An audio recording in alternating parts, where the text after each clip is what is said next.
Assalamualaikum warahmatullahi wabarakatuh. Selamat berjumpa kembali mahasiswa sekalian. Kita berjumpa lagi pada pembelajaran mengenai writing.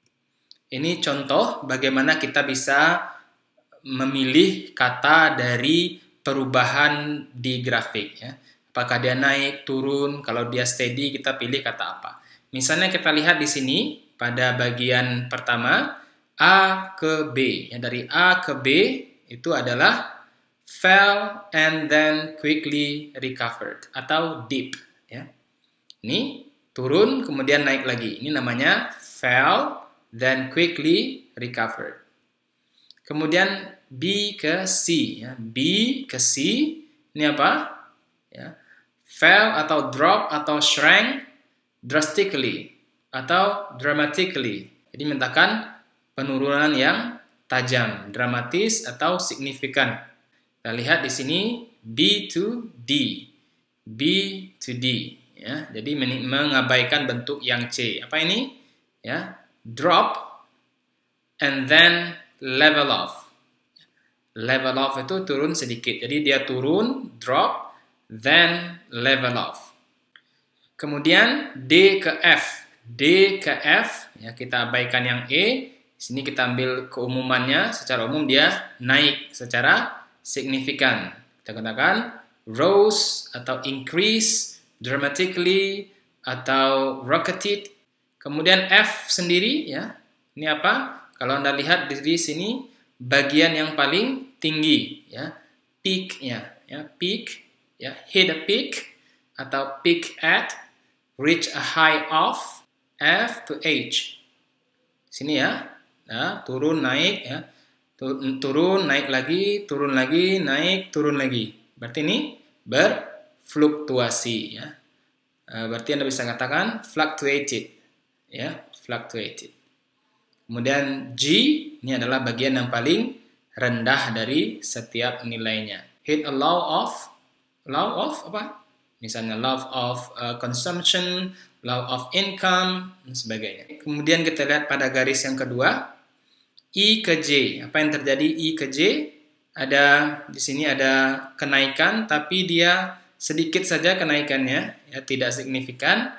Kita bisa katakan increase steadily, ya. Naik secara perlahan atau increase gradually. J to K ini turun sedikit kemudian di sini datar saja ya, steady ya. J ke K remain flat atau constant, remain constant atau unchanged atau stable at. Terakhir ada L ke M. Ini ada penurunan secara fell gradually atau steadily. Oke, ini adalah penjelasan bagaimana kita membaca grafik ini. Verb, Anda bisa menggunakan verb atau bisa menggunakan noun untuk menggambarkan tren ini ya. Kalau rise ya naik, increase, uplift, rocketed, climb, ya. Kemudian improve.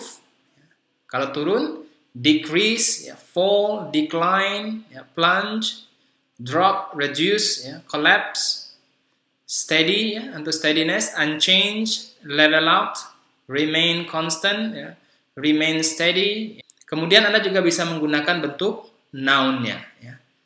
A rise of, an increase number of, ya. Kemudian growth, jump, ya. Kalau turun ada fall, decrease, reduction. Kemudian ada downward trend, ya. Tendency, downward tendency. Ya. Kemudian untuk steadiness ada steadiness, a plateau, a stability, and a static. Ya. Oke.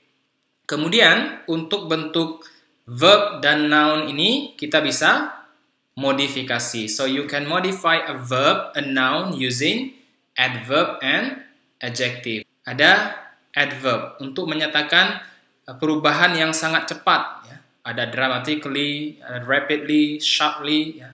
Quickly recovered, significantly increase. Kalau yang moderate change, ya perubahannya tidak terlalu signifikan, ya moderately, ya, gradually, progressively. Kemudian kalau seandainya steady change ya perubahannya perlahan ya perlahan-lahan tapi naik terus itu namanya steadily ya. atau slight change, perubahan yang tidak terlalu besar. Anda bisa katakan slightly, ya, slowly. Kemudian untuk adjektifnya, untuk memodifikasi kata benda.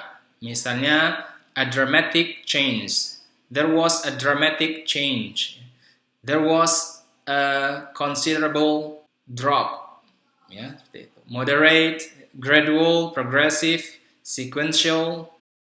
Ini contoh pada kalimatnya. Misalnya, the economic inflation of the country increase. Increase di sini adalah kata kerja, sharply. Increase sharply by 20% in 2008. Itu juga dengan yang kedua, there was a sharp drop. Karena drop di sini adalah kata benda, sehingga dia dimodifikasi oleh kata sifat. Ya, ini juga hati-hati, Anda harus bisa membedakan kapan menggunakan adjektif dan kapan menggunakan adverb. Oke, untuk video kali ini saya rasa cukup. Kita akan lanjutkan pada video berikutnya. Terima kasih. Assalamualaikum warahmatullahi wabarakatuh.